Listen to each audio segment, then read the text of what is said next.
लुधियाना दे civil अस्पताल दा entry gate जिथों लोग दाखल हुंदे ने, पर की तुहानू इस एंट्री गेट दे दोनों साइड ते कोई भी सुरक्षा गार्ड नजर आ रहा है? शरेआम एक 15 साल दे बच्चे दा कतल कर दिता जाता है, पर प्रशासन देखदा रह जाता है। प्रशासन दी अक्कां दे थल्ले है जिहड़ा एक 15 साल दे बच्चे नू मौत दे घाट उतार दिता जाता है। तेजधार हथियारां दे नाल हमला किया जाता है। वो हमलावर इस गेट तो अंदर आउंदे ने, उन्हां दे हत्थ दे विच डंडे हुंदे ने, तलवारां हुंदियां ने, पर इस मेन गेट ते रोकण वाला कोई नहीं। सब तो पहला सवाल तां यही खड़ा हुंदा है। लुधियाना दे सिविल अस्पताल दे विच पुलिस चौकी मौजूद है, लेकिन जदों ये वड्डी वारदात वापर रही हुंदी है, जदों एक कतल वारदात नूं अंजाम दिता जांदा है, एक नौजवान दी हत्या की जांदी है, तां उस वेले पुलिस प्रशासन कित्थे हुंदा है? 20 कदमां ते लुधियाना दे सिविल अस्पताल दे विच पुलिस चौकी मौजूद है। चौकी मुलाजम उस वेले की कर रहे सीगे कि गहरी नींद सुते पए सी, उन्हां दी अखां दे थल्ले है जिहड़ा, अखां दे सामने है जिहड़ा कतल हो रहा सी। तेजधार हथियारां दे नाल नौजवान अस्पताल दे अंदर दाखल हुंदे ने, उस तो बाद कतल दी वड्डी वारदात नूं अंजाम भी दिंदे ने ते इत्थों दी फरार भी हो जांदे ने, पर पुलिस प्रशासन की करदा है? तो वड्डी अनगैली, सब तो वड्डा सवाल इत्थे भी खड़ा हो रहा है कि उस सीसीटीवी दे विच ये भी देखण नूं मिल रहा है कि सिक्योरिटी गार्ड आंदा है ते बाहर खड़े होकर तमाशा भी देखता है कि अंदर कतल किया जा रहा है, अंदर नौजवान की कुटमार की जा रही है, पर वो भी बड़ी ही खामोशी दे नाल उत्थों दी निकल जाता है। तुहानूं लुधियाना दे सिविल अस्पताल दे एमरजेंसी वार्ड दी दिखा रहे हैं, जिथे सुरक्षा गार्ड किते भी नज़र नहीं आ रहा। सो तस्वीरां तुसीं देख सकते हो कि इत्थे सुरक्षा दे वड्डे वड्डे दावे करन वाले लोग इत्थे अपनी जानां बचाउण आउंदे ने। सुरक्षा दे वड्डे वड्डे दावे करन वाले कित्थे मौजूद ने? तुहानूं किते नज़र आ रहे ने? रिसेप्शन है, की है इत्थे कोई बैठा तुहानूं नज़र आ रहा है?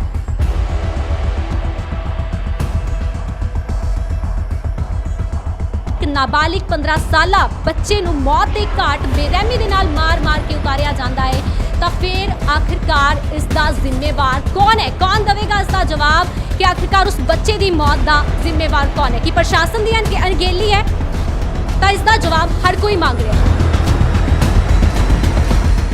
लुधियाना लाइव देख रहे सारे दर्शकों का स्वागत है, मैं आरसू। ਅੱਜ ਅਸੀਂ ਮੌਜੂਦਾ ਲੁਧਿਆਣਾ ਦੇ ਸਿਵਲ ਹਸਪਤਾਲ ਦੇ ਵਿੱਚ ਜੋ ਅਕਸਰ ਹੀ ਸੁਰੱਖਿਆ ਦੇ ਵਿੱਚ ਬਣਿਆ ਰਹਿੰਦਾ ਹੈ, ਅੱਜ ਉਸੇ ਸਿਵਲ ਹਸਪਤਾਲ ਦੀ ਇੱਕ ਵਾਰ ਫਿਰ ਤੋਂ ਸੱਚਾਈ ਦਿਖਾਉਣ ਤੁਹਾਨੂੰ ਆਇਆ ਕਿ ਜਿਸ ਸਿਵਲ ਹਸਪਤਾਲ ਦੇ ਵਿੱਚ ਲੋਕ ਆਪਣੀਆਂ ਜਾਨਾਂ ਬਚਾਉਣ ਦੇ ਲਈ ਆਉਂਦੇ ਨੇ, ਲੋਕ ਇਲਾਜ ਕਰਵਾਉਣ ਦੇ ਲਈ ਆਉਂਦੇ ਨੇ, ਆਪਣੀ ਜਾਨ ਬਚਾਉਣ ਦੇ ਲਈ ਇੱਥੇ ਆਉਂਦੇ ਨੇ, ਆਖਰਕਾਰ ਇੱਥੇ ਉਹਨਾਂ ਦੀ ਜਾਨ ਕਿੰਨੀ ਕੁ ਸੁਰੱਖਿਅਤ ਹੈ ਅੱਜ ਤੁਹਾਨੂੰ ਉਹ ਦਿਖਾ ਰਹੇ ਹਾਂ। ਇਹ ਲੁਧਿਆਣਾ ਦੇ ਸਿਵਲ ਹਸਪਤਾਲ ਦਾ ਐਂਟਰੀ ਗੇਟ ਜਿੱਥੋਂ ਲੋਕ ਦਾਖਲ ਹੁੰਦੇ ਨੇ, पर की तुहानू इस एंट्री गेट के दोनों साइड ते कोई भी सुरक्षा गार्ड नज़र आ रहा है? ना तुहानू इस एंट्री गेट के लैफ्ट ना राइट साइड कोई भी सुरक्षा गार्ड देखने को मिल रहा है। लोग इत्थों दी तेजधार हथियार लैके अस्पताल के अंदर दाखल हो रहे हैं, पर उन्होंने रोकण वाला इत्थे मौजूद हैगा। तस्वीरां तुहाडे नाल सांझियां कर रहे हैं। मेन एंट्री पॉइंट यही है, जेकर किसी नू इत्थों ही रोक लिया जाए तो अंदर जिहड़ी गलत हरकतां हो सकदियां ने, किसी की जान जा सकती है, तो वो नहीं जाएगी। पर इत्थे तुसीं देख सकते हो कि सिविल अस्पताल के मेन गेट ते ही है सब तो वड्डी अनगेली वरती गई है। इत्थे कोई भी सुरक्षा गार्ड, कोई भी सिक्योरिटी गार्ड मौजूद नहीं है। तेजधार हथियार लैके नौजवान ने अस्पताल के अंदर दाखल हो रहे हैं, पर उन्होंने रोकण वाला इत्थे मौजूद नहीं हैगा। ये सब तो वड्डी अनगेली लुधियाना के सिविल अस्पताल की। तो अज तुहानूं एक एक करके लुधियाना के सिविल अस्पताल की सच्चाई दिखावांगे कि आखिरकार लोग इत्थे जानां बचाउण आउंदे ने, पर उन्हां दीयां जानां इस सिविल अस्पताल दे विच किन्नियां कुछ सुरੱਖਿਅਤ ने? जानां जा रही ने, लोगों की शरेआम एक 15 साल के बच्चे का कतल कर दिता जाता है, पर प्रशासन देखता रह जाता है। प्रशासन दी अखां दे थल्ले है जिहड़ा एक 15 साल के बच्चे नूं मौत दे घाट उतार दिता जाता है। तेजधार हथियारां दे नाल हमला किया जाता है। वो हमलावर इस गेट तो अंदर आउंदे ने, उन्हां दे हत्थ दे विच डंडे हुंदे ने, तलवारां हुंदियां ने, पर इस मेन गेट ते रोकण वाला कोई नहीं। सब तो पहला सवाल तां यही खड़ा हुंदा है कि आखिरकार इस अनगेली दा जिम्मेवार कौन है? इस कतल मामले ਦੇ ਵਿੱਚ ਦੂਸਰੀ ਅਣਗਹਿਲੀ ਜਿਹੜੀ ਦੇਖਣ ਨੂੰ ਮਿਲੀ ਹੈ ਉਹ ਪੁਲਿਸ ਪ੍ਰਸ਼ਾਸਨ ਦੀ ਸਭ ਤੋਂ ਵੱਡੀ ਅਣਗਹਿਲੀ ਦੇਖਣ ਨੂੰ ਮਿਲੀ ਹੈ ਕਿ ਪੁਲਿਸ ਪ੍ਰਸ਼ਾਸਨ ਦੀਆਂ ਅੱਖਾਂ ਦੇ ਥੱਲੇ ਹੈ ਜਿਹੜਾ ਮਰਡਰ ਹੋ ਜਾਂਦਾ ਹੈ, ਕਤਲ ਹੋ ਜਾਂਦਾ ਹੈ, ਪਰ ਪੁਲਿਸ ਪ੍ਰਸ਼ਾਸਨ ਉਸ ਵੇਲੇ ਸੁੱਤਾ ਪਿਆ ਰਹਿੰਦਾ ਹੈ। ਸਭ ਤੋਂ ਵੱਡੀ ਅਣਗਹਿਲੀ ਕਿ ਲੁਧਿਆਣਾ ਦੇ ਸਿਵਲ ਹਸਪਤਾਲ ਦੇ ਵਿੱਚ ਪੁਲਿਸ ਚੌਂਕੀ ਮੌਜੂਦ ਹੈ, ਲੇਕਿਨ ਜਦੋਂ ਇਹ ਵੱਡੀ ਵਾਰਦਾਤ ਵਾਪਰ ਰਹੀ ਹੁੰਦੀ ਹੈ, ਜਦੋਂ ਇਹ ਕਤਲ ਵਾਰਦਾਤ ਨੂੰ ਅੰਜਾਮ ਦਿੱਤਾ ਜਾਂਦਾ ਹੈ, ਇੱਕ ਨੌਜਵਾਨ ਦੀ ਹੱਤਿਆ ਕੀਤੀ ਜਾਂਦੀ ਹੈ, ਤਾਂ ਉਸ ਵੇਲੇ ਪੁਲਿਸ ਪ੍ਰਸ਼ਾਸਨ ਕਿੱਥੇ ਹੁੰਦਾ ਹੈ? 20 ਕਦਮਾਂ ਤੇ ਲੁਧਿਆਣਾ ਦੇ ਸਿਵਲ ਹਸਪਤਾਲ ਦੇ ਵਿੱਚ ਪੁਲਿਸ ਚੌਂਕੀ ਮੌਜੂਦ ਹੈ ਤੇ 20 ਕਦਮਾਂ ਤੇ ਐਮਰਜੈਂਸੀ ਵਾਰਡ ਜਿਸ ਦੇ ਵਿੱਚ ਇੱਕ 15 ਸਾਲਾ ਨੌਜਵਾਨ ਤੜਪਦਾ ਰਹਿੰਦਾ ਹੈ, ਇਨਸਾਫ ਦੀ ਮਦਦ ਦੀ ਗੁਹਾਰ ਲਗਾਉਂਦਾ ਰਹਿੰਦਾ ਕਿ ਉਸ ਦੀ ਮਦਦ ਕੀਤੀ ਜਾਵੇ, ਉਸ ਨੂੰ ਬਚਾਇਆ ਜਾਵੇ, ਲੇਕਿਨ ਜਿਹੜੇ ਕਾਤਿਲ ਨੇ ਉਸ ਤੇ ਕਈ ਵਾਰ ਹਮਲਾ ਕਰਦੇ ਨੇ, ਹੱਥਾਂ 'ਚ ਤਲਵਾਰਾਂ ਲੈ ਕੇ, ਡੰਡੇ ਲੈ ਕੇ ਉਸ ਦੇ ਸਿਰ ਦੇ ਵਿੱਚ ਕਈ ਤਰ੍ਹਾਂ ਦੇ ਵਾਰ ਕੀਤੇ ਜਾਂਦੇ ਨੇ। ਉਹ ਮਦਦ ਮੰਗਦਾ ਰਹਿੰਦਾ ਹੈ ਪਰ ਕੋਈ ਵੀ ਉਸ ਦੀ ਮਦਦ ਦੇ ਲਈ ਅੱਗੇ ਨਹੀਂ ਆਉਂਦਾ। ਇੱਕ ਮਾਂ ਦੇ ਬੱਚੇ ਨੂੰ ਇਸ ਤਰ੍ਹਾਂ ਬੇਰਹਿਮੀ ਦੇ ਨਾਲ, ਇੱਕ 15 ਸਾਲਾਂ ਦਾ ਬੱਚਾ ਹੀ ਕਹਿ ਸਕਦੇ ਆ, ਨਾਬਾਲਿਗ ਸੀਗਾ, ਜਿਸ ਨੂੰ ਸਮਝ ਵੀ ਨਹੀਂ ਹੋਣੀ ਕਿ 15 ਸਾਲਾਂ ਦਾ ਬੱਚਾ ਸੀਗਾ ਤੇ ਜਿਸ ਨੂੰ ਤੇਜ਼ਧਾਰ ਹਥਿਆਰਾਂ ਦੇ ਨਾਲ ਮਾਰਿਆ ਜਾ ਰਿਹਾ ਹੈ, ਬੇਰਹਿਮੀ ਦੇ ਨਾਲ ਉਸ ਦੇ ਕਤਲ ਦੀ ਵਾਰਦਾਤ ਨੂੰ ਅੰਜਾਮ ਦਿੱਤਾ ਜਾਂਦਾ ਹੈ। ਪਰ ਪੁਲਿਸ ਪ੍ਰਸ਼ਾਸਨ ਦੀ ਮੌਜੂਦਗੀ, 20 ਕਦਮਾਂ ਤੇ ਪੁਲਿਸ ਪ੍ਰਸ਼ਾਸਨ ਦੀ ਮੌਜੂਦਗੀ, ਤਾਂ ਸਭ ਤੋਂ ਵੱਡਾ ਸਵਾਲ ਇੱਥੇ ਖੜਾ ਹੋ ਰਿਹਾ ਹੈ ਕਿ ਜਦੋਂ ਐਮਰਜੈਂਸੀ ਵਾਰਡ ਦੇ ਵਿੱਚ ਐਡੀ ਵੱਡੀ ਵਾਰਦਾਤ ਨੂੰ ਅੰਜਾਮ ਦਿੱਤਾ ਜਾ ਰਿਹਾ ਸੀ ਤਾਂ ਉਸ ਵੇਲੇ ਪੁਲਿਸ ਪ੍ਰਸ਼ਾਸਨ ਕਿੱਥੇ ਮੌਜੂਦ ਸੀਗਾ? ਐਮਰਜੈਂਸੀ ਵਾਰਡ ਹੈ ਜਿਹੜਾ 20 ਕਦਮਾਂ ਦੇ ਉੱਤੇ ਹੈ, ਜਿੱਥੇ ਕਿ ਰੋਲੇ ਦੀ ਆਵਾਜ਼ ਨਹੀਂ ਆ ਰਹੀ ਸੀ, ਲੋਕਾਂ ਦੇ ਚੀਕਾਂ ਮਾਰਨ ਦੀ ਆਵਾਜ਼ ਨਹੀਂ ਆ ਰਹੀ ਸੀ ਕਿ ਕਿਸੇ ਨੇ ਪੁਲਿਸ ਨੂੰ ਇਨਫੋਰਮ ਨਹੀਂ ਕੀਤਾ ਹੋਣਾ, ਪਰ ਉਸ ਵੇਲੇ ਪੁਲਿਸ ਪ੍ਰਸ਼ਾਸਨ ਕਿੱਥੇ ਸੀਗਾ? ਕਿਉਂ ਨਹੀਂ ਪਹੁੰਚਿਆ ਉਸ ਬੱਚੇ ਦੀ ਮਦਦ ਕਰਨ ਦੇ ਲਈ? ਆਖਿਰਕਾਰ ਪੁਲਿਸ ਦੇ ਵੱਲੋਂ ਕਿਉਂ ਨਹੀਂ ਉਸ ਨੂੰ ਬਚਾਇਆ ਗਿਆ? 20 ਕਦਮਾਂ ਤੇ ਪੁਲਿਸ ਚੌਂਕੀ ਮੌਜੂਦ ਹੈ ਤੇ ਪੁਲਿਸ ਪ੍ਰਸ਼ਾਸਨ ਕੀ ਕਰਦਾ ਸੀ? ਚੌਂਕੀ ਮੁਲਾਜ਼ਮ ਉਸ ਵੇਲੇ ਕੀ ਕਰ ਰਹੇ ਸੀਗੇ ਕਿ ਗਹਿਰੀ ਨੀਂਦ ਸੁੱਤੇ ਪਏ ਸੀ? ਉਹਨਾਂ ਦੀ ਅੱਖਾਂ ਦੇ ਥੱਲੇ ਹੈ ਜਿਹੜਾ, ਅੱਖਾਂ ਦੇ ਸਾਹਮਣੇ ਹੈ ਜਿਹੜਾ ਕਤਲ ਹੋ ਰਿਹਾ ਸੀ, ਤੇਜ਼ਧਾਰ ਹਥਿਆਰਾਂ ਦੇ ਨਾਲ ਨੌਜਵਾਨ ਹਸਪਤਾਲ ਦੇ ਅੰਦਰ ਦਾਖਲ ਹੁੰਦੇ ਨੇ, ਉਸ ਤੋਂ ਬਾਅਦ ਕਤਲ ਦੀ ਵੱਡੀ ਵਾਰਦਾਤ ਨੂੰ ਅੰਜਾਮ ਵੀ ਦਿੰਦੇ ਨੇ ਤੇ ਇੱਥੋਂ ਦੀ ਫਰਾਰ ਵੀ ਹੋ ਜਾਂਦੇ ਨੇ। ਪਰ ਪੁਲਿਸ ਪ੍ਰਸ਼ਾਸਨ ਕੀ ਕਰਦਾ ਹੈ? ਕੁਝ ਵੀ ਨਹੀਂ ਕੀਤਾ ਪੁਲਿਸ ਪ੍ਰਸ਼ਾਸਨ ਨੇ। ਤਾਂ ਸਭ ਤੋਂ ਵੱਡੀ ਅਣਗਹਿਲੀ ਇੱਥੇ ਪੁਲਿਸ ਪ੍ਰਸ਼ਾਸਨ ਦੀ ਵੀ ਦੇਖਣ ਨੂੰ ਮਿਲ ਰਹੀ ਹੈ ਕਿ ਉਹਨਾਂ ਦੇ ਅੱਖਾਂ ਦੇ ਥੱਲੇ ਹੈ ਜਿਹੜਾ, ਪੁਲਿਸ ਪ੍ਰਸ਼ਾਸਨ ਦੇ ਅੱਖਾਂ ਦੇ ਥੱਲੇ ਕਤਲ ਹੋ ਜਾਂਦਾ। ਇੱਕ 15 ਸਾਲ ਦਾ ਬੱਚਾ ਤੜਪਦਾ ਰਹਿੰਦਾ ਹੈ, ਬਿਲਕਦਾ ਰਹਿੰਦਾ ਹੈ, ਪਰ ਉਸ ਦਾ ਗਲਾ ਵੱਢ ਕੇ ਹੈ ਜੋ ਸਿਰ ਦੇ ਵਿੱਚ ਹਮਲੇ ਕਰਕੇ ਉਸ ਦਾ ਕਤਲ ਕਰ ਦਿੱਤਾ ਜਾਂਦਾ ਹੈ। ਪਰ ਪੁਲਿਸ ਪ੍ਰਸ਼ਾਸਨ ਵੀ ਇੱਥੇ ਸੁੱਤਾ ਤੇ ਖਾਮੋਸ਼ ਰਹਿੰਦਾ ਹੈ। ਬਿਲਕੁਲ ਤੁਸੀਂ ਦੇਖ ਸਕਦੇ ਹੋ ਕਿ ਉਹ ਰਹੀ ਪੁਲਿਸ ਚੌਂਕੀ, ਕਿੰਨੇ ਕੁ ਕਦਮਾਂ ਦਾ ਫਾਸਲਾ ਹੈ ਐਮਰਜੈਂਸੀ ਵਾਰਡ ਤੋਂ, ਤੇ ਜਿੱਥੇ ਪੁਲਿਸ ਦੀ ਮੌਜੂਦਗੀ ਦੇ ਵਿੱਚ ਕਤਲ ਦੀ ਵੱਡੀ ਵਾਰਦਾਤ ਨੂੰ ਅੰਜਾਮ ਦਿੱਤਾ ਜਾਂਦਾ ਹੈ। ਸਭ ਤੋਂ ਵੱਡਾ ਸਵਾਲ ਇੱਥੇ ਇਹੀ ਖੜਾ ਹੁੰਦਾ ਹੈ, ਇੱਕ ਮਾਂ ਜਿਸ ਨੇ ਆਪਣਾ 15 ਸਾਲਾਂ ਦਾ ਬੱਚਾ ਗਵਾਇਆ ਹੈ ਨਾ, ਉਸ ਮਾਂ ਦਾ ਵੀ ਇਹੀ ਸਵਾਲ ਹੈ ਕਿ ਆਖਿਰਕਾਰ ਪੁਲਿਸ ਕਿੱਥੇ ਸੀਗੀ? ਤਾਂ ਹਰ ਇੱਕ ਮਾਂ ਦਾ ਇਹੀ ਸਵਾਲ ਹੋਵੇਗਾ, ਹਰ ਇੱਕ ਇਨਸਾਨ ਦਾ, ਹਰ ਇੱਕ ਇਨਸਾਨੀਅਤ ਦਾ ਇਹੀ ਸਵਾਲ ਹੋਵੇਗਾ ਕਿ ਜਦੋਂ ਪੁਲਿਸ ਮੁਲਾਜ਼ਮ ਸਾਡੀ ਸੁਰੱਖਿਆ ਦੇ ਲਈ ਬਣੇ ਨੇ, ਜਦੋਂ ਸਿਕਿਉਰਿਟੀ ਗਾਰਡ ਕਿਸੇ ਵੀ ਜਗ੍ਹਾ ਤੇ ਸਾਡੀ ਸੁਰੱਖਿਆ ਦੇ ਲਈ ਖੜਾਏ ਗਏ ਨੇ, ਤਾਂ ਆਖਿਰਕਾਰ ਉਹ ਸਾਡੀ ਸੁਰੱਖਿਆ ਕਿਉਂ ਨਹੀਂ ਕਰ ਰਹੇ? ਪੁਲਿਸ ਮੁਲਾਜ਼ਮਾਂ ਦੀ ਐਡੀ ਵੱਡੀ ਅਣਗਹਿਲੀ ਕੀ ਸਾਬਿਤ ਕਰ ਰਹੀ ਹੈ? ਲਾਅ ਐਂਡ ਆਰਡਰ ਕਿਸ ਲਈ ਬਣਾਏ ਗਏ ਨੇ? ਸ਼ਰੇਆਮ ਉਹਨਾਂ ਦੀਆਂ ਧੱਜੀਆਂ ਉਡਾਈਆਂ ਜਾ ਰਹੀਆਂ ਨੇ। ਪੁਲਿਸ ਮੁਲਾਜ਼ਮ ਆਪਣੀ ਡਿਊਟੀ ਸਹੀ ਤਰ੍ਹਾਂ ਨਾਲ ਨਹੀਂ ਨਿਭਾ ਰਹੇ। ਕਿੱਥੇ ਜਿਹੜੀ ਅਣਗਹਿਲੀ ਕਿਸ ਚੀਜ਼ 'ਚ ਦੇਖਣ ਨੂੰ ਮਿਲ ਰਹੀ ਹੈ ਕਿ ਇੱਕ ਵੱਡਾ ਕਤਲ ਹੋ ਜਾਂਦਾ, ਇੱਕ 15 ਸਾਲ ਦਾ ਬੱਚਾ ਜੋ ਕਿ ਐਮਰਜੈਂਸੀ ਵਾਰਡ ਦੇ ਵਿੱਚ ਦਾਖਲ ਹੁੰਦਾ ਹੈ, ਇੱਕ ਮੈਡੀਕਲ ਟੈਸਟ ਕਰਵਾਉਣ ਦੇ ਲਈ ਆਉਂਦਾ ਹੈ, ਤਾਂ ਤੇਜ਼ਧਾਰ ਹਥਿਆਰਾਂ ਦੇ ਨਾਲ ਨੌਜਵਾਨਾਂ ਦਾ ਜਿਹੜਾ ਗਰੁੱਪ ਹੈ ਹਸਪਤਾਲ ਦੇ ਅੰਦਰ ਦਾਖਲ ਹੋ ਜਾਂਦਾ ਹੈ, ਐਮਰਜੈਂਸੀ ਵਾਰਡ ਦੀ ਤੋੜ ਭੰਨ ਕਰਦਾ ਹੈ ਤੇ ਕਤਲ ਕਰਦਾ ਹੈ। ਕਤਲ ਕਰਨ ਤੋਂ ਬਾਅਦ ਉੱਥੋਂ ਦੀ ਫਰਾਰ ਹੋ ਜਾਂਦਾ ਹੈ। ਪੂਰੀ ਘਟਨਾ ਸੀਸੀਟੀਵੀ ਕੈਮਰੇ ਦੇ ਵਿੱਚ ਵੀ ਸਾਹਮਣੇ ਆਈ ਹੈ ਕਿ ਕਿਸ ਤਰ੍ਹਾਂ ਨੌਜਵਾਨ ਹਸਪਤਾਲ ਦੇ ਐਮਰਜੈਂਸੀ ਵਾਰਡ ਦੇ ਵਿੱਚ ਦਾਖਲ ਹੋ ਕੇ ਵੱਡੇ ਕਤਲ ਦੀ ਵਾਰਦਾਤ ਨੂੰ ਅੰਜਾਮ ਦਿੰਦੇ ਨੇ, ਪਰ ਉੱਥੇ ਕੋਈ ਵੀ ਮਦਦ ਕਰਨ ਦੇ ਲਈ ਨਹੀਂ ਪਹੁੰਚਦਾ। ਸਭ ਤੋਂ ਵੱਡੀ ਅਣਗਹਿਲੀ, ਸਭ ਤੋਂ ਵੱਡਾ ਸਵਾਲ ਇੱਥੇ ਵੀ ਖੜਾ ਹੋ ਰਿਹਾ ਹੈ ਕਿ ਉਸ ਸੀਸੀਟੀਵੀ ਦੇ ਵਿੱਚ ਇਹ ਵੀ ਦੇਖਣ ਨੂੰ ਮਿਲ ਰਿਹਾ ਕਿ ਸਿਕਿਉਰਿਟੀ ਗਾਰਡ ਆਂਦਾ ਹੈ ਤੇ ਬਾਹਰ ਖੜੇ ਹੋ ਕੇ ਤਮਾਸ਼ਾ ਵੀ ਦੇਖਦਾ ਹੈ ਕਿ ਅੰਦਰ ਕਤਲ ਕੀਤਾ ਜਾ ਰਿਹਾ ਹੈ, ਅੰਦਰ ਨੌਜਵਾਨ ਦੀ ਕੁੱਟਮਾਰ ਕੀਤੀ ਜਾ ਰਹੀ ਹੈ, ਪਰ ਉਹ ਵੀ ਬੜੀ ਹੀ ਖਾਮੋਸ਼ੀ ਦੇ ਨਾਲ ਉੱਥੋਂ ਦੀ ਨਿਕਲ ਜਾਂਦਾ ਹੈ। ਤਾਂ ਸਵਾਲ ਇੱਥੇ ਖੜਾ ਹੁੰਦਾ ਕਿ ਸਰਕਾਰੀ ਹਸਪਤਾਲ ਦੇ ਵਿੱਚ ਐਡੇ ਵੱਡੇ ਕਤਲ ਦੀ ਵਾਰਦਾਤ ਨੂੰ ਅੰਜਾਮ ਦੇਣਾ, ਆਖਿਰਕਾਰ ਇੱਥੇ ਜ਼ਿੰਮੇਵਾਰ ਕੌਣ ਹੈ? ਸਿਕਿਉਰਿਟੀ ਗਾਰਡ, ਪੁਲਿਸ ਪ੍ਰਸ਼ਾਸਨ ਜਾਂ ਫਿਰ ਸਾਡੀ ਸਰਕਾਰ? ਇੱਕ ਸਰਕਾਰੀ ਅਦਾਰੇ ਦੇ ਅੰਦਰ ਵੱਡੇ ਕਤਲ ਦੀ ਵਾਰਦਾਤ ਨੂੰ ਅੰਜਾਮ ਦੇ ਦਿੱਤਾ ਜਾਂਦਾ ਹੈ ਤੇ ਕਤਲ ਕਰਨ ਤੋਂ ਬਾਅਦ ਕਾਤਿਲ ਉੱਥੋਂ ਦੀ ਫਰਾਰ ਵੀ ਹੋ ਜਾਂਦੇ ਨੇ, ਪਰ ਕੋਈ ਵੀ ਉਹਨਾਂ ਨੂੰ ਕੁਝ ਨਹੀਂ ਕਹਿੰਦਾ। ਹਾਲਾਂਕਿ ਤੇ ਸਿਕਿਉਰਿਟੀ ਗਾਰਡ ਵੀ ਮੌਜੂਦ ਹੁੰਦੇ ਨੇ, ਪੁਲਿਸ ਵੀ ਮੌਜੂਦ ਹੁੰਦੀ ਹੈ, ਪਰ ਫਿਰ ਵੀ ਸਭ ਦੇ ਸਭ ਨੇ ਜਿਹੜੇ ਦੇਖਦੇ ਰਹਿ ਜਾਂਦੇ ਨੇ। ਇੱਕ ਤੋਂ ਬਾਅਦ ਇੱਕ ਲੁਧਿਆਣਾ ਦੇ ਸਿਵਲ ਹਸਪਤਾਲ ਦੇ ਵਿੱਚ ਪ੍ਰਸ਼ਾਸਨ ਦੀਆਂ ਅਣਗਹਿਲੀਆਂ ਦੇਖਣ ਨੂੰ ਮਿਲਦੀਆਂ ਨੇ। ਪਹਿਲਾਂ ਤਾਂ ਮੇਨ ਗੇਟ ਐਂਟਰੀ ਪੁਆਇੰਟ ਤੇ ਜਿੱਥੇ ਕੋਈ ਵੀ ਸੁਰੱਖਿਆ ਗਾਰਡ ਮੌਜੂਦ ਨਹੀਂ ਹੈ, ਐਮਰਜੈਂਸੀ ਜਿਹੜਾ ਐਮਰਜੈਂਸੀ ਵਾਰਡ ਹੈ, ਜਿੱਥੇ ਐਮਰਜੈਂਸੀ ਵਾਰਡ ਦੀ ਹੀ ਐਂਟਰੀ ਤੇ ਸੁਰੱਖਿਆ ਗਾਰਡ ਦਾ ਹੋਣਾ ਲਾਜ਼ਮੀ ਹੈ ਤੇ ਹੁੰਦੇ ਵੀ ਨਹੀਂ ਸੁਰੱਖਿਆ ਗਾਰਡ। ਪਰ ਅਣਗਹਿਲੀ ਦੀ ਸਭ ਤੋਂ ਵੱਡੀ ਤਸਵੀਰ ਤੁਹਾਨੂੰ ਲੁਧਿਆਣਾ ਦੇ ਸਿਵਲ ਹਸਪਤਾਲ ਦੇ ਐਮਰਜੈਂਸੀ ਵਾਰਡ ਦੀ ਦਿਖਾ ਰਹੇ ਹਾਂ, ਜਿੱਥੇ ਸੁਰੱਖਿਆ ਗਾਰਡ ਕਿਤੇ ਵੀ ਨਜ਼ਰ ਨਹੀਂ ਆ ਰਿਹਾ। ਸੋ ਤਸਵੀਰਾਂ ਤੁਸੀਂ ਦੇਖ ਸਕਦੇ ਹੋ ਕਿ ਇੱਥੇ ਸੁਰੱਖਿਆ ਦੇ ਵੱਡੇ ਵੱਡੇ ਦਾਅਵੇ ਕਰਨ ਵਾਲੇ ਲੋਕ ਇੱਥੇ ਆਪਣੀਆਂ ਜਾਨਾਂ ਬਚਾਉਣ ਆਉਂਦੇ ਨੇ। ਸੁਰੱਖਿਆ ਦੇ ਵੱਡੇ ਵੱਡੇ ਦਾਅਵੇ ਕਰਨ ਵਾਲੇ ਕਿੱਥੇ ਮੌਜੂਦ ਨੇ, ਤੁਹਾਨੂੰ ਕਿਤੇ ਨਜ਼ਰ ਆ ਰਹੇ ਨੇ?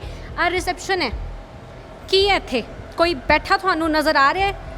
ਕੋਈ ਵੀ ਤੁਹਾਨੂੰ ਮੇਨ ਰਿਸੈਪਸ਼ਨ ਤੇ ਅਗਰ ਆ ਕੇ ਕਿਸੇ ਨੇ ਪੁੱਛਣਾ ਹੋਵੇ ਤਾਂ ਤੁਹਾਨੂੰ ਇੱਥੇ ਕੋਈ ਵੀ ਨਜ਼ਰ ਆ ਰਿਹਾ ਹੈ? ਖਾਲੀ ਰਿਸੈਪਸ਼ਨ ਪਿਆ ਹੈ। ਲੁਧਿਆਣਾ ਦੇ ਸਿਵਲ ਹਸਪਤਾਲ ਦੀਆਂ ਜਿਹੜੀਆਂ ਵੱਡੀਆਂ ਵੱਡੀਆਂ ਅਣਗਹਿਲੀਆਂ ਤੁਹਾਨੂੰ ਦੇਖਣ ਨੂੰ ਮਿਲਦੀਆਂ ਨੇ। ਸੋ ਇਹ ਉਹੀ ਐਮਰਜੈਂਸੀ ਵਾਰਡ ਹੈ ਜਿਸ ਦੇ ਵਿੱਚ ਬੀਤੇ ਦਿਨੀ ਵੱਡੇ ਕਤਲ ਦੀ ਵਾਰਦਾਤ ਨੂੰ ਅੰਜਾਮ ਦਿੱਤਾ ਜਾਂਦਾ ਹੈ, ਜਿੱਥੇ ਨੌਜਵਾਨਾਂ ਦਾ ਜਿਹੜਾ ਗੈਂਗ ਹੈ ਸ਼ਰੇਆਮ ਹਸਪਤਾਲ ਦੇ ਵਿੱਚ ਐਮਰਜੈਂਸੀ ਵਾਰਡ ਦੇ ਅੰਦਰ ਦਾਖਲ ਹੁੰਦਾ ਹੈ। ਤੇਜ਼ ਧਾਰ ਉਹਨਾਂ ਦੇ ਹੱਥ ਵਿੱਚ ਹਥਿਆਰ ਹੁੰਦੇ ਨੇ, ਤਲਵਾਰਾਂ ਹੁੰਦੀਆਂ ਨੇ, ਡੰਡੇ ਹੁੰਦੇ ਨੇ।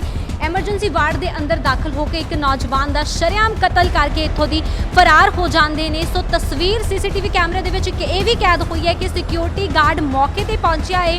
ਮੌਕੇ ਤੇ ਉਹਨਾਂ ਦੇ ਵੱਲੋਂ ਦੇਖਿਆ ਜਾ ਰਿਹਾ ਹੈ ਕਿ ਕੁੱਟਮਾਰ ਕੀਤੀ ਜਾ ਰਹੀ ਹੈ ਨੌਜਵਾਨ ਦੀ, ਉਸ ਨੂੰ ਬੇਰਹਿਮੀ ਦੇ ਨਾਲ ਮਾਰਿਆ ਜਾ ਰਿਹਾ ਹੈ। ਉਸ ਦੇ ਗਲੇ ਤੇ ਕਈ ਵਾਰ ਜਿਹੜਾ ਤੇਜ਼ਧਾਰ ਹਥਿਆਰ ਦੇ ਨਾਲ ਵਾਰ ਕੀਤੇ ਜਾ ਰਹੇ ਨੇ, ਪਰ ਛੁਡਵਾਉਣ ਦੀ ਕੋਸ਼ਿਸ਼ ਕਿਸੇ ਦੇ ਵੱਲੋਂ ਵੀ ਨਹੀਂ ਕੀਤੀ ਗਈ। ਨਾ ਹੀ ਪੁਲਿਸ ਪ੍ਰਸ਼ਾਸਨ ਦੇ ਵੱਲੋਂ ਚੌਂਕੀ ਮੁਲਾਜ਼ਮ ਇੱਥੇ ਮੌਜੂਦ ਰਹੇ, ਨਾ ਹੀ ਚੌਂਕੀ ਮੁਲਾਜ਼ਮ ਦੇ ਵੱਲੋਂ ਤੇ ਨਾ ਹੀ ਸੁਰੱਖਿਆ ਗਾਰਡ ਦੇ ਵੱਲੋਂ। ਸੋ ਤਸਵੀਰ ਐਮਰਜੈਂਸੀ ਵਾਰਡ ਦੀ ਤੁਹਾਡੇ ਸਾਹਮਣੇ ਇੱਕ ਵਾਰ ਫਿਰ ਤੋਂ ਲੈ ਕੇ ਆਇਆ, ਜਿੱਥੇ ਤਸਵੀਰਾਂ ਰਾਹੀਂ ਤੁਸੀਂ ਦੇਖ ਸਕਦੇ ਹੋ ਕਿ ਲੁਧਿਆਣਾ ਦੇ ਸਿਵਲ ਹਸਪਤਾਲ ਦੇ ਵਿੱਚ ਸੁਰੱਖਿਆ ਦੇ ਕਿਹੜੇ ਕੜੇ ਇੰਤਜ਼ਾਮ ਨੇ, ਕਿੰਨੀ ਕੁ ਤੁਹਾਡੀ ਇੱਥੇ ਜਾਨ ਸੁਰੱਖਿਅਤ ਹੈ। ਸੋ ਆਓ ਅੰਦਰਲੀਆਂ ਤਸਵੀਰਾਂ ਵੀ ਤੁਹਾਡੇ ਨਾਲ ਸਾਂਝੀਆਂ ਕਰਦੇ ਹਾਂ। ਐਮਰਜੈਂਸੀ ਵਾਰਡ ਦੇ ਬਾਹਰ ਖੜੇ ਹਾਂ, ਉਹੀ ਜਗ੍ਹਾ ਜਿੱਥੇ ਵੱਡੇ ਕਤਲ ਦੀ ਵਾਰਦਾਤ ਨੂੰ ਅੰਜਾਮ ਦਿੱਤਾ ਗਿਆ। ਤਸਵੀਰਾਂ ਤੁਸੀਂ ਦੇਖ ਸਕਦੇ ਹੋ, ਪੂਰਾ ਮਾਮਲਾ ਵੀ ਤੁਹਾਨੂੰ ਦੱਸਦੇ ਹਾਂ। ਸ਼ਰਵਨ, ਜਿਸ ਦੀ ਉਮਰ 15-16 ਸਾਲ ਦਾ ਦੱਸੀ ਜਾ ਰਹੀ ਹੈ, ਨਾਬਾਲਿਗ ਮੁੰਡਾ ਜਿਸ ਨੂੰ ਤੇਜ਼ਧਾਰ ਹਥਿਆਰਾਂ ਦੇ ਨਾਲ ਕਤਲ ਕਰ ਦਿੱਤਾ ਜਾਂਦਾ ਹੈ। ਉਹੀ ਵਾਰਡ ਹੈ ਜਿਸ ਦਾ ਸ਼ੀਸ਼ਾ ਵੀ ਤੋੜਿਆ ਸੀਗਾ, ਉਹ ਵੀ ਨਜ਼ਰ ਆ ਰਿਹਾ ਹੈ ਤੇ ਇਸੇ ਵਾਰਡ ਦੇ ਅੰਦਰ ਖੂਨੀ ਖੇਡ ਹੈ ਜਿਹੜਾ ਖੇਡਿਆ ਗਿਆ ਸੀਗਾ। ਪੁਲਿਸ ਪ੍ਰਸ਼ਾਸਨ ਵੀ ਇੱਥੇ, ਚੌਂਕੀ ਮੁਲਾਜ਼ਮ ਵੀ ਮੌਜੂਦ ਰਹੇ, ਪਰ ਉਹਨਾਂ ਦੀ ਜਿਹੜੀ ਮੌਜੂਦਗੀ ਦੇ ਵਿੱਚ ਖੂਨੀ ਖੇਡ ਇੱਥੇ ਖੇਡਿਆ ਗਿਆ ਸੀ। ਸੋ ਪੂਰਾ ਮਾਮਲਾ ਤੁਹਾਨੂੰ ਇਹ ਵੀ ਦੱਸ ਦਿੰਦੇ ਹਾਂ ਕਿ EWS ਕਲੋਨੀ ਦਾ ਰਹਿਣ ਵਾਲਾ ਸ਼ਰਵਨ ਕੁਮਾਰ ਹੈ, ਜੋ ਉਸ ਦਾ ਭਰਾ ਸੁਮਿਤ ਪਾਰਕ ਦੇ ਵਿੱਚ ਗਿਆ ਸੀਗਾ ਤਾਂ ਉੱਥੇ ਕੁਝ ਨੌਜਵਾਨਾਂ ਦੇ ਨਾਲ ਕਹਾਸੁਣੀ ਹੋ ਜਾਂਦੀ ਹੈ, ਝੜਪ ਹੋ ਜਾਂਦੀ ਹੈ ਤੇ ਝੜਪ ਇਸ ਹੱਦ ਤੱਕ ਹੋ ਜਾਂਦੀ ਹੈ ਕਿ ਮਾਰ ਕੁਟਾਈ ਤੱਕ ਹੋ ਜਾਂਦੇ ਨੇ। ਜਿਸ ਤੋਂ ਬਾਅਦ ਥਾਣਾ ਡਿਵੀਜ਼ਨ ਨੰਬਰ 7 ਦੇ ਵਿੱਚ ਕੰਪਲੇਨ ਦਰਜ ਕਰਵਾਉਣ ਜਦੋਂ ਸ਼ਰਵਨ ਜਾਂਦਾ ਹੈ ਤਾਂ ਪੁਲਿਸ ਦੇ ਵੱਲੋਂ ਉਸ ਨੂੰ ਕਿਹਾ ਜਾਂਦਾ ਹੈ ਕਿ ਪਹਿਲਾਂ ਆਪਣਾ ਮੈਡੀਕਲ ਕਰਵਾ ਕੇ ਆਓ, ਉਸ ਤੋਂ ਬਾਅਦ ਜਿਹੜਾ ਤੁਹਾਡੀ ਕੰਪਲੇਨ ਦਰਜ ਕੀਤੀ ਜਾਵੇਗੀ, FIR ਦਰਜ ਕੀਤੀ ਜਾਵੇਗੀ। ਤੇ ਜਦੋਂ ਸ਼ਰਵਨ ਇੱਥੇ ਮ੍ਰਿਤਕ ਬੱਚਾ ਹੈ ਜਿਹੜਾ ਇੱਥੇ ਮੈਡੀਕਲ ਕਰਵਾਉਣ ਦੇ ਲਈ ਆਂਦਾ ਹੈ ਤਾਂ ਲੁਧਿਆਣਾ ਦੇ ਇਸੇ ਐਮਰਜੈਂਸੀ ਵਾਰਡ ਦੇ ਵਿੱਚ ਜਦੋਂ ਦਾਖਲ ਹੁੰਦਾ ਹੈ ਤਾਂ CCTV ਤਸਵੀਰਾਂ ਦੇ ਵਿੱਚ ਵੀ ਸਾਫ਼ ਨਜ਼ਰ ਆ ਰਿਹਾ ਕਿ ਨੌਜਵਾਨ ਤੇਜ਼ਧਾਰ ਹਥਿਆਰ ਲੈ ਕੇ ਕਿਵੇਂ ਉਸਦੇ ਪਿੱਛੇ ਆਉਂਦੇ ਨੇ। ਪਰ ਰੋਕਣ ਵਾਲਾ, ਸਭ ਤੋਂ ਵੱਡੀ ਗੱਲ ਬਾਰ-ਬਾਰ ਮੈਂ ਇਹੀ ਆਖਦੀ ਹਾਂ ਕਿ ਰੋਕਣ ਵਾਲਾ ਕੋਈ ਨਹੀਂ ਹੁੰਦਾ। ਨਾ ਐਮਰਜੈਂਸੀ ਵਾਰਡ ਦੇ ਗੇਟ ਤੇ ਕੋਈ ਸੁਰੱਖਿਆ ਗਾਰਡ ਮੌਜੂਦ ਹੁੰਦਾ, ਨਾ ਐਂਟਰੀ ਪੁਆਇੰਟ ਤੇ ਕੋਈ ਸੁਰੱਖਿਆ ਗਾਰਡ ਮੌਜੂਦ ਹੁੰਦਾ ਜਿਹੜਾ ਉਹਨਾਂ ਨੌਜਵਾਨਾਂ ਨੂੰ ਰੋਕ ਸਕੇ। ਤਾਂ ਇੱਥੇ ਹੀ ਹੈ, ਕਾਫੀ ਦੇਰ ਤੱਕ ਹੈ ਜਿਹੜਾ ਉਹ ਖੂਨੀ ਖੇਡ ਚੱਲਦਾ ਰਹਿੰਦਾ ਹੈ। ਕਈ ਘੰਟੇ, ਕਈ ਦੇਰ ਤੱਕ ਹੈ ਜਿਹੜਾ ਉਸਨੂੰ ਤੇਜ਼ਧਾਰ ਹਥਿਆਰਾਂ ਦੇ ਨਾਲ ਮਾਰਿਆ ਜਾਂਦਾ ਹੈ। ਸਿਰ ਦੇ ਵਿੱਚ ਕਈ ਵਾਰ ਕੀਤੇ ਜਾਂਦੇ ਨੇ। ਪੋਸਟਮਾਰਟਮ ਰਿਪੋਰਟ ਦੇ ਵਿੱਚ ਵੱਡਾ ਖੁਲਾਸਾ ਹੋਇਆ ਕਿ ਸਿਰ ਦੇ ਵਿੱਚ ਵਾਰ ਕੀਤੇ ਗਏ ਨੇ। ਹੱਡੀ ਹੈ ਜਿਹੜੀ, ਹੱਡੀ ਟੁੱਟ ਗਈ ਹੈ ਸਿਰ ਦੀ, ਕਈ ਤਰ੍ਹਾਂ ਦੇ ਜ਼ਖਮ ਹੋਏ, ਜਿਸ ਤੋਂ ਬਾਅਦ ਮੌਕੇ ਤੇ ਹੀ ਸ਼ਰਵਨ ਨੇ ਜਿਹੜਾ ਦਮ ਤੋੜ ਦਿੱਤਾ। ਰੋਂਦੀ ਮਾਂ ਹੈ ਜਿਹੜੀ ਵੇਖੀ ਨਹੀਂ ਜਾ ਰਹੀ ਸੀ, ਜਿਹੜੀ ਸਵਾਲ ਕਰ ਰਹੀ ਸੀ, ਇਨਸਾਫ ਮੰਗ ਰਹੀ ਸੀ ਪ੍ਰਸ਼ਾਸਨ ਤੋਂ ਕਿ ਆਖਿਰਕਾਰ ਪ੍ਰਸ਼ਾਸਨ ਕਿੱਥੇ ਸੁੱਤਾ ਪਿਆ ਸੀ, ਪੁਲਿਸ ਚੌਂਕੀ ਮੁਲਾਜ਼ਮ ਕਿੱਥੇ ਸੁੱਤੇ ਪਏ ਸੀ ਜਦੋਂ ਉਸਦੇ ਪੁੱਤ ਨੂੰ ਮਾਰਿਆ ਜਾ ਰਿਹਾ ਸੀ, ਤੜਪ ਰਿਹਾ ਸੀ, ਬਿਲਕ ਰਿਹਾ ਸੀ, ਮਦਦ ਦੀ ਗੁਹਾਰ ਲਗਾ ਰਿਹਾ ਸੀ ਕਿ ਕੋਈ ਆ ਕੇ ਉਸਦੀ ਮਦਦ ਕਰੇ, ਉਸਨੂੰ ਬਚਾਵੇ, ਪਰ ਕਿਸੇ ਨੇ ਉਸਦੀ ਮਦਦ ਨਹੀਂ ਕੀਤੀ। ਹਾਲਾਂਕਿ CCTV ਤਸਵੀਰ ਦੇ ਵਿੱਚ ਸੁਰੱਖਿਆ ਗਾਰਡ ਦੀ ਵੀ ਤਸਵੀਰ ਕੈਦ ਹੋਈ ਹੈ, ਜਿਸ ਦੇ ਵਿੱਚ ਸੁਰੱਖਿਆ ਗਾਰਡ ਇੱਥੇ ਖੜਾ ਹੋਇਆ ਨਜ਼ਰ ਵੀ ਆਇਆ ਹੈ, ਪਰ ਉਸ ਤੋਂ ਬਾਅਦ ਉਹ ਵੀ ਚੁੱਪ ਚਪੀਤੇ ਉੱਥੋਂ ਦੀ ਨਿਕਲ ਗਿਆ, ਚਲਾ ਗਿਆ, ਪਰ ਰੋਕਣ ਦੀ ਕੋਸ਼ਿਸ਼ ਕਿਸੇ ਵੱਲੋਂ ਨਹੀਂ ਕੀਤੀ ਗਈ। ਸੋ ਇੱਕ ਵਾਰ ਫਿਰ ਤੋਂ ਅੱਜ ਲੁਧਿਆਣਾ ਦੇ ਸਿਵਲ ਹਸਪਤਾਲ ਦੇ ਸੁਰੱਖਿਆ ਦੀ ਪੋਲ ਖੁੱਲ੍ਹਦੀ ਹੋਈ ਨਜ਼ਰ ਆ ਰਹੀ ਹੈ। ਅਕਸਰ ਲੋਕ ਇੱਥੋਂ ਪਰੇਸ਼ਾਨ ਹੁੰਦੇ ਹੋਏ ਨਜ਼ਰ ਆਉਂਦੇ ਨੇ, ਪਰ ਅੱਜ ਦੀ ਜਿਹੜੀ ਇਹ ਤੁਹਾਨੂੰ ਦਿਖਾ ਰਹੇ ਹਾਂ ਸੱਚਾਈ ਕੀ ਹੈ ਲੁਧਿਆਣਾ ਦੇ ਸਿਵਲ ਹਸਪਤਾਲ ਦੀ। ਵੱਡੇ ਵੱਡੇ ਦਾਅਵੇ, ਵੱਡੇ ਵੱਡੇ ਵਾਅਦੇ ਤਾਂ ਸਾਡੀਆਂ ਸਰਕਾਰਾਂ, ਸਾਡੇ ਪ੍ਰਸ਼ਾਸਨ ਦੇ ਵੱਲੋਂ ਕੀਤੇ ਜਾ ਰਹੇ ਨੇ, ਪਰ ਕੀ ਆਖਿਰਕਾਰ ਐਕਚੁਅਲ ਦੇ ਵਿੱਚ ਲੋਕ ਇੱਥੇ ਸੁਰੱਖਿਅਤ ਹੈਗੇ ਨੇ ਜਾਂ ਫਿਰ ਨਹੀਂ? ਲੁਧਿਆਣਾ ਦੇ ਸਿਵਲ ਹਸਪਤਾਲ ਦੇ ਵਿੱਚ ਆਏ ਦਿਨ ਲੜਾਈ ਝਗੜਿਆਂ ਦੇ ਮਾਮਲੇ ਆਉਂਦੇ ਨੇ, ਲੋਕ ਇੱਥੇ ਇਲਾਜ ਕਰਵਾਉਂਦੇ ਲੈਂਦੇ ਨੇ, ਅਕਸਰ ਇੱਥੇ ਲੜਾਈ ਝਗੜਿਆਂ ਦੇ ਮਾਮਲੇ ਆਉਂਦੇ ਨੇ। ਪਰ ਜੇਕਰ ਗੱਲ ਕੀਤੀ ਜਾਵੇ ਕਿ ਜੇਕਰ ਸ਼ਰੇਆਮ ਇਸ ਤਰ੍ਹਾਂ ਕਤਲ ਦੀ ਵਾਰਦਾਤ ਨੂੰ ਅੰਜਾਮ ਦਿੱਤਾ ਜਾਊਗਾ ਇੱਕ ਸਰਕਾਰੀ ਅਦਾਰੇ ਦੇ ਵਿੱਚ, ਇੱਕ ਸਰਕਾਰੀ ਹਸਪਤਾਲ ਦੇ ਵਿੱਚ ਜਿੱਥੇ ਚੌਂਕੀ ਮੁਲਾਜ਼ਮ ਮੌਜੂਦ ਹੋਣ, ਸੁਰੱਖਿਆ ਗਾਰਡ ਮੌਜੂਦ ਹੋਣ, ਤੁਹਾਡੀ ਸੁਰੱਖਿਆ ਜਿਨ੍ਹਾਂ ਦੇ ਹੱਥ ਵਿੱਚ ਹੈ ਉਹ ਮੌਜੂਦ ਹਨ, ਜੇ ਉਹਨਾਂ ਦੀ ਮੌਜੂਦਗੀ ਦੇ ਵਿੱਚ ਵੀ ਇਸ ਤਰ੍ਹਾਂ ਦੇ ਕਤਲ ਦੀ ਵਾਰਦਾਤ ਨੂੰ ਅੰਜਾਮ ਦਿੱਤਾ ਜਾਂਦਾ ਹੈ, ਇੱਕ ਨਾਬਾਲਿਗ 15 ਸਾਲਾ ਬੱਚੇ ਨੂੰ ਮੌਤ ਦੇ ਘਾਟ ਬੇਰਹਿਮੀ ਦੇ ਨਾਲ ਮਾਰ-ਮਾਰ ਕੇ ਉਤਾਰਿਆ ਜਾਂਦਾ ਹੈ, ਤਾਂ ਫਿਰ ਆਖਿਰਕਾਰ ਇਸ ਦਾ ਜ਼ਿੰਮੇਵਾਰ ਕੌਣ ਹੈ? ਕੌਣ ਦੇਵੇਗਾ ਇਸ ਦਾ ਜਵਾਬ ਕਿ ਆਖਿਰਕਾਰ ਉਸ ਬੱਚੇ ਦੀ ਮੌਤ ਦਾ ਜ਼ਿੰਮੇਵਾਰ ਕੌਣ ਹੈ? ਕਿ ਪ੍ਰਸ਼ਾਸਨ ਦੀ ਅਣਗਹਿਲੀ ਹੈ? ਤਾਂ ਇਸ ਦਾ ਜਵਾਬ ਹਰ ਕੋਈ ਮੰਗ ਰਿਹਾ। ਸੋ ਖਾਸ ਰਿਪੋਰਟ ਦੇ ਵਿੱਚ ਬਸ ਇਹਨਾਂ ਕੀ ਕੈਮਰਾ ਪਰਸਨ ਹਨੀ ਦੇ ਨਾਲ ਆਰਸੂ ਸ਼ੇਖ, ਲੁਧਿਆਣਾ ਲਾਈਵ।